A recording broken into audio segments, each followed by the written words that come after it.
Hola, hola, hoy continuaremos leyendo El viejo y el mar de Ernest Hemingway. Les recuerdo que este libro no tiene capítulos, así que trataré de dejarlo en partes que sirvan como cierre. Por ahora, empecemos. Ya no soñaba con tormentas, ni con mujeres, ni con grandes acontecimientos, ni con grandes peces, ni con peleas, ni con demostraciones de fuerza, ni siquiera con su mujer. Solo soñaba con lugares donde había estado y con los leones en la playa. Jugaban como gatitos al atardecer y los quería como quería al chico. Nunca soñaba con él. Solo se despertaba, veía la luna por la puerta abierta, desenrollaba los pantalones y se los ponía, orinaba fuera de la cabaña y subía por el camino para ir a despertar al chico. Temblaba con el fresco de la mañana, pero sabía que temblando entraría en calor y que pronto estaría remando. La puerta de la casa donde vivía el chico no estaba cerrada con llave. La abrió y entró descalzo sin hacer ruido. El muchacho dormía en un catre en la primera habitación y lo vio claramente a la luz desfallecida de la luna.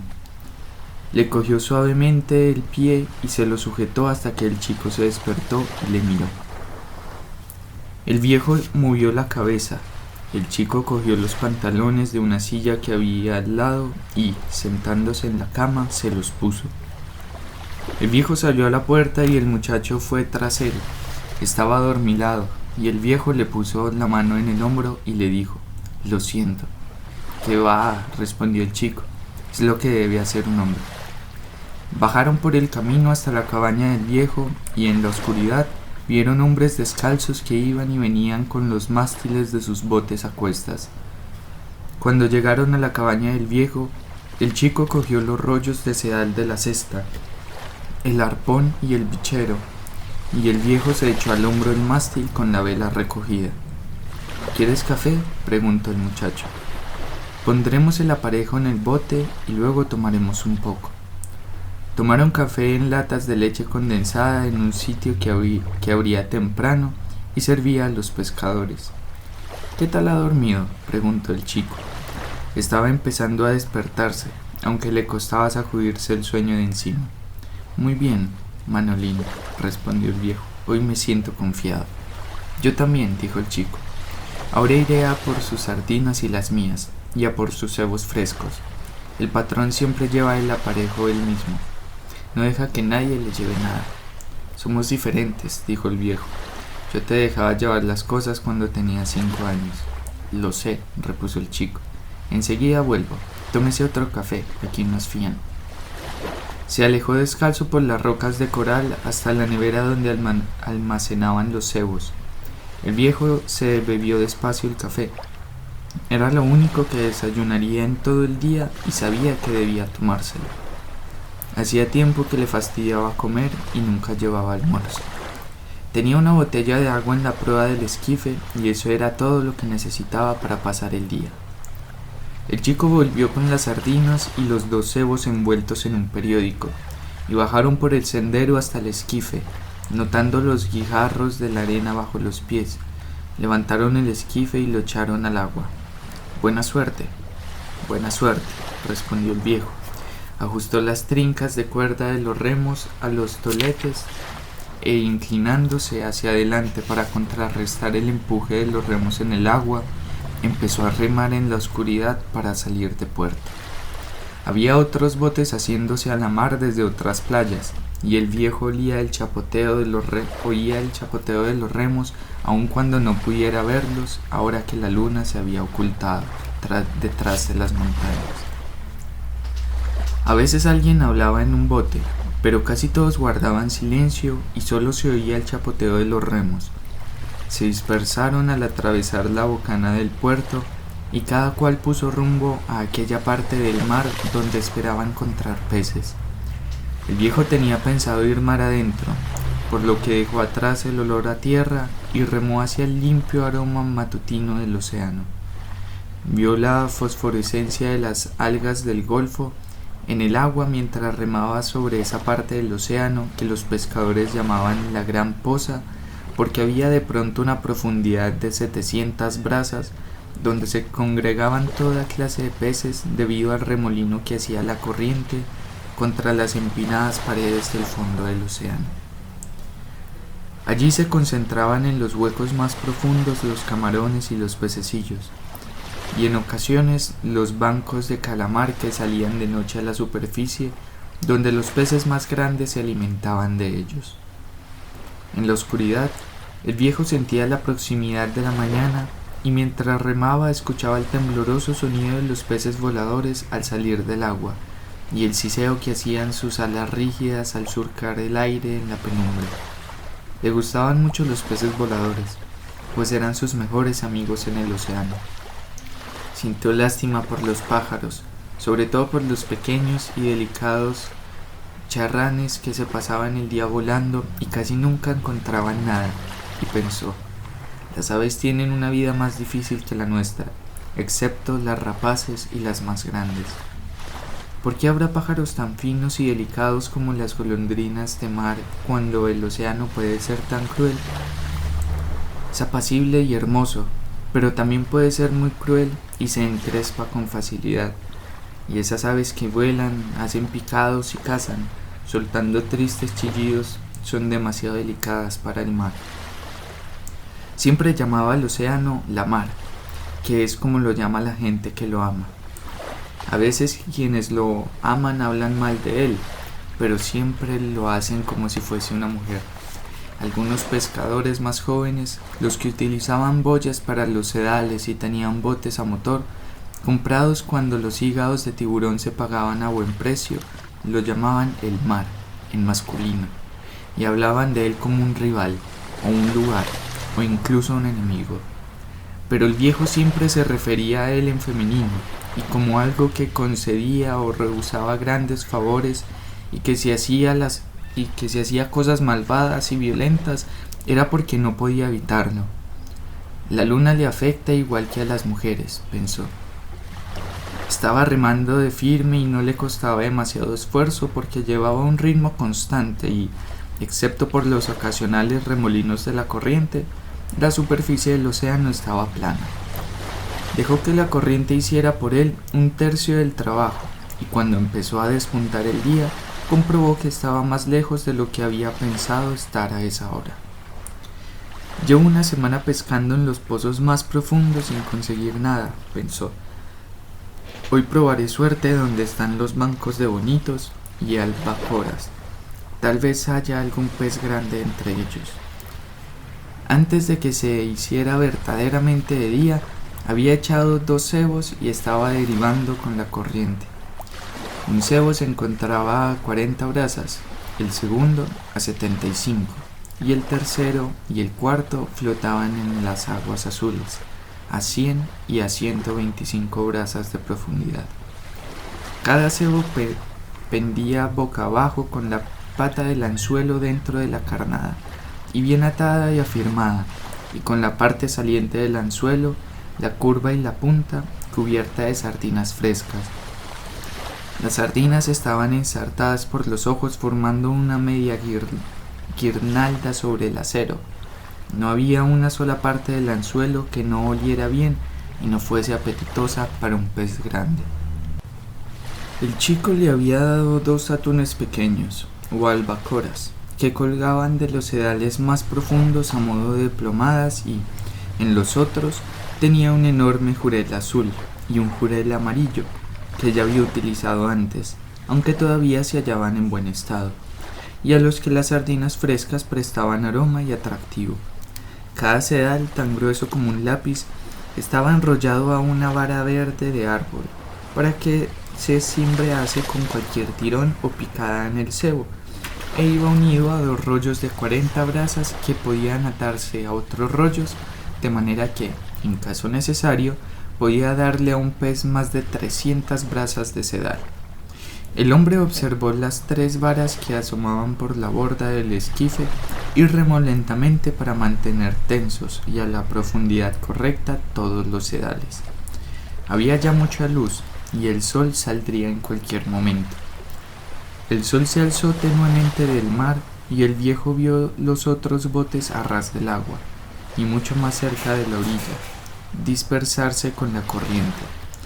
Luego el sol empezó a brillar y el resplandor cabrilleó en el agua, hasta que, cuando estuvo más alto, el mar plano lo reflejó contra sus ojos con tanta intensidad que le hizo daño, por lo que siguió remando sin mirarlo. Tenía la vista fija en el agua y supervisaba los sedales que se hundían directamente en la oscuridad de las aguas. Los mantenía más tensos que nadie, de modo que a las distintas alturas en la oscuridad de la corriente hubiera un cebo esperando exactamente donde él quería para cualquier pez que pudiera nadar por allí. Los otros dejaban flotar en la corriente y a veces estaban a 60 brazas cuando ellos creían que estaban a 100. Soy muy meticuloso, pensó. Lo que ocurre es que la suerte me ha dado la espalda, pero quién sabe, tal vez hoy. Cada día es un nuevo día. Es mejor tener suerte, pero prefiero ser meticuloso. Es mejor que la suerte te sorprenda cuando estás preparada. Hacía 2 horas que había salido el sol y ya no le dolían tanto los ojos al mirar hacia el este. Ya solo se divisaban 3 botes, que se distinguían muy a ras del agua y mucho más cerca de la orilla. Toda mi vida el sol de la mañana me ha hecho daño en los ojos, pensó, y aún así sigo teniendo buena vista. Por la tarde puedo mirarlo directamente sin que me ciegue, y eso es que por la tarde es más intenso, pero por la mañana es doloroso. En ese momento vio una fragata con sus largas alas negras volando en círculos en el cielo por delante de él. De pronto se abatió en picado con las alas recogidas hacia atrás y volvió a volar en círculos. «Ha atrapado algo», dijo el viejo en voz alta. «No está solo mirando». Remó lenta y decididamente hacia donde el ave volaba en círculos. No se apresuró y se aseguró de que los sedales siguieran tensos, pero se metió un poco más en la corriente para seguir pescando como es debido, aunque un poco más deprisa de lo que lo habría hecho si no estuviese tratando de seguir al pájaro. La fragata se alzó en el aire y empezó a dar círculos con las alas inmóviles. Luego volvió a zambullirse y el viejo vio a los peces dispersarse y nadar desesperados en la superficie. «Dorados», exclamó el viejo, «y de los grandes». Largó los remos y sacó un sedal fino de la proa. Tenía un alambre en el extremo y un anzuelo mediano que cebó con una de las sardinas. Lo echó por la borda y lo afirmó a un cáncamo de popa.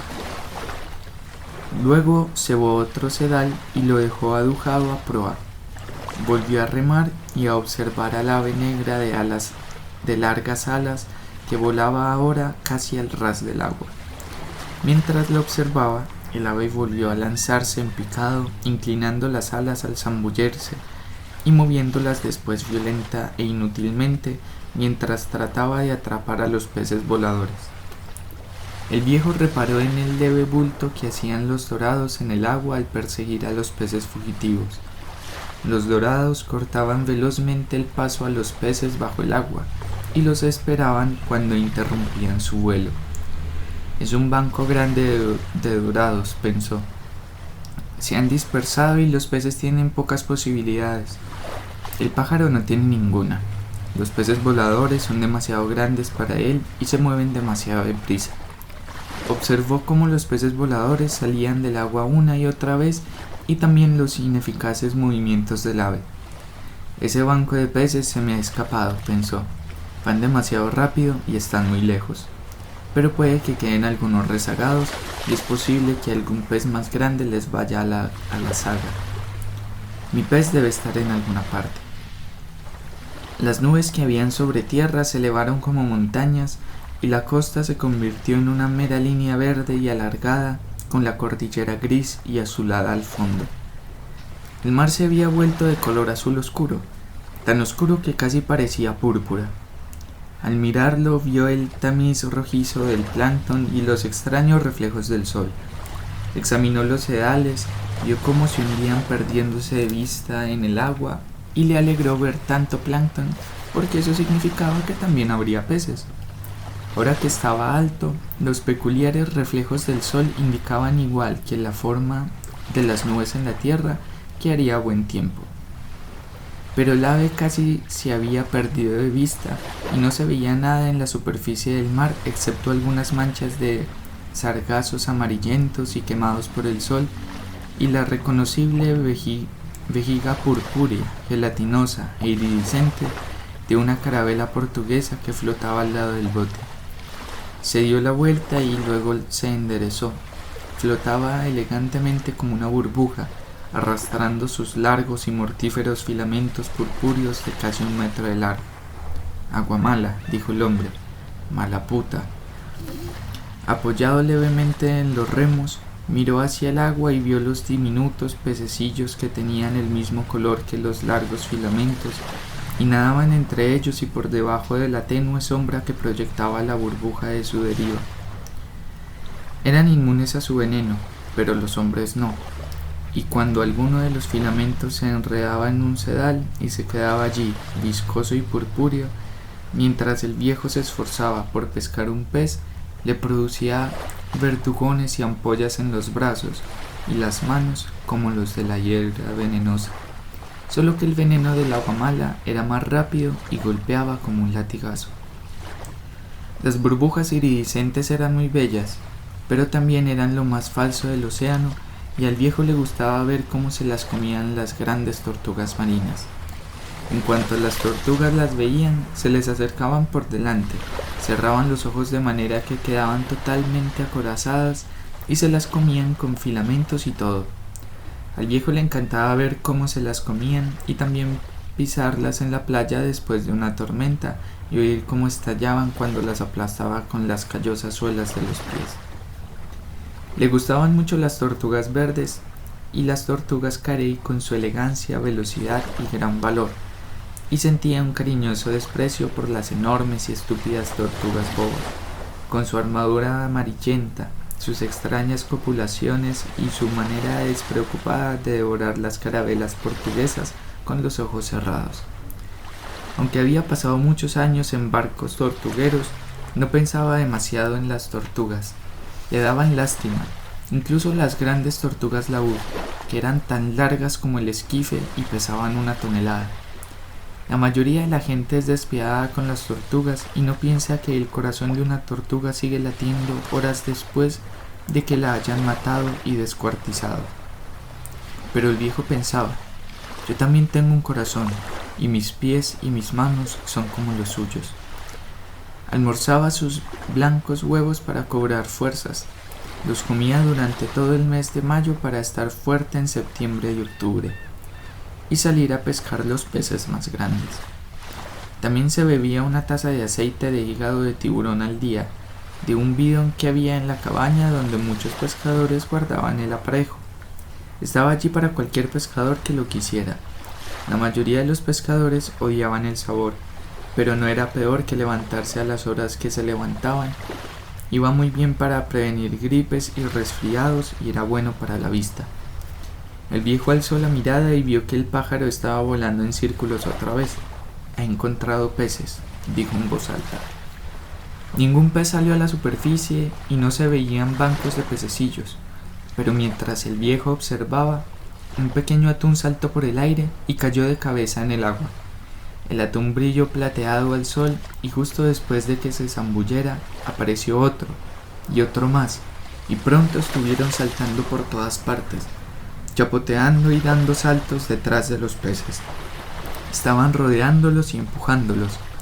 «Si no van muy deprisa los alcanzaré», pensó el viejo, y observó cómo la espuma que hacía el banco de atunes teñía el agua de blanco, y al pájaro que se lanzaba en picado sobre los pececillos que, aterrorizados, se veían obligados a salir a la superficie. «Ese pájaro resulta de gran ayuda», dijo el viejo. Entonces el sedal de popa se tensó bajo su pie, donde había dejado un rollo de sedal. Largó los remos y sintió los tirones estremecidos del pequeño atún cuando tensó el sedal y empezó a alarlo. El temblor aumentó a medida que fue tirando del hilo, y pronto vio la aleta azul del pez en el agua y el color dorado de sus costados antes de subirlo sobre la borda y meterlo al bote. Se quedó tendido al sol en la popa, recio y con forma de bala. Sus ojos grandes y estúpidos miraban fijamente mientras la vida se le escapaba con cada golpe que daban contra las cuadernas del bote las rápidas y estremecidas sacudidas de su cola. El viejo le golpeó por compasión en la cabeza y lo envió de una patada, todavía tembloroso, a la sombra de la popa. Una albacora, dijo en voz alta. Será una buena carnada, debe pesar unos 4,5 kilos. No recordaba cuándo había empezado a hablar a solas en voz alta. En los viejos tiempos, cantaba cuando estaba solo y a veces también cuando estaba al timón durante el turno de guardia en los botes de pesca o en los barcos tortugueros. Lo más probable era que hubiera empezado a hablar solo cuando se marchó el muchacho, pero no lo recordaba. Normalmente cuando el chico y él pescaban juntos, no hablaban si no era necesario. Hablaban de noche o cuando les sorprendía el mal tiempo. En el mar se consideraba una virtud no hablar más de la cuenta, y al viejo eso siempre le pareció bien y lo respetó. Pero ahora decía a menudo en voz alta lo que pensaba porque no había nadie a quien pudiera molestar. Si los demás me oyesen hablar en voz alta pensarían que me he vuelto loco, dijo, pero como no lo estoy, no me importa. Y los ricos tienen radios para hablar desde los botes y oír el béisbol. Ahora no es momento de pensar en el béisbol, se dijo. Ahora tengo que pensar en otra cosa, aquella para la que nací. ¿Podría haber un pez grande acechando a este banco? He pescado solo a un rezagado de los que estaban alimentándose, pero se están alejando muy rápido. Todo lo que asoma hoy a la superficie se aleja muy deprisa hacia el nordeste. ¿Será por la hora? ¿O será por algún aviso del tiempo que no he sabido interpretar? Ya no se distinguía el verde de la orilla, sino solo las cimas de las azuladas montañas, que parecían cubiertas de nieve, y las nubes se asomaban por encima como enormes cumbres nevadas. El mar estaba muy oscuro y la luz cabrilleaba en el agua. Las miradas de motas de plancton que quedaban borradas ahora por el sol y solo se veían los profundos cabrilleos en el agua azul que el viejo contemplaba mientras los sedales se hundían directamente en el mar, que tenía allí más de 1 milla de profundidad.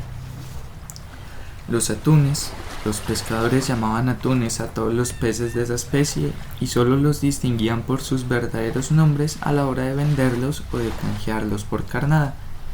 Habían vuelto a sumergirse. El sol calentaba mucho, el viejo lo notaba en la nuca y sentía cómo le caían gotas de sudor por la espalda al remar. Podría dejarme arrastrar por la corriente, pensó, dormir un poco y hacerme una gasa en torno al dedo gordo del pie para despertarme. Pero hoy hace 85 días y debería pescar como es debido. Eso ha sido todo por esta ocasión. Lo dejaré ahí antes que entre algo de suspenso. Si les está gustando esta lectura, recuerden escribirse y darle like para más contenido como este. Que tengan una buena semana.